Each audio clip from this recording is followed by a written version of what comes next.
The Birdie team has taken Friday afternoon to join Enough is Enough down here in Jannali. We've volunteered to help cook. Woolworths Jannali has offered some food up for us, so the team's getting involved at the moment.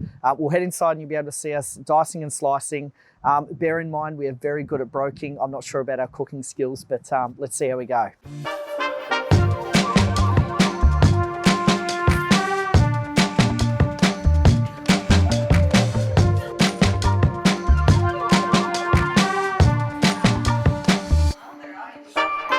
Today our team is working with Foodie to create meals for those who need it the most in our community. The Foodie 500 is all about raising awareness and advocating for those who need it the most. Mental Health Month is all about what role will you play. Whether it's taking time to care for yourself, caring for someone close to you, supporting your community to be more mental health aware, or being a mental health ally yourself, we all have a role to play. Hi, I'm Nathan. I'm the owner/chef at Bella Cibo Jannali, and we're here today working with the wonderful Enough is Enough. Together we're trying to help tackle two problems: fight food wastage and help out people in need. All the food today is coming from via Woolworths and via Oz Harvest. It's a great charity that has the same ideals as we do. What we've been doing at Bella Cibo for the last probably 6 or 7 years is trying to focus on zero wastage, and Simone from Enough is Enough next door for years now has been making up food hampers for people in need through their charity. However, partnering with Oz Harvest and also directly with Woolworths Metro down the road, the amount of food they've been getting is just overwhelming.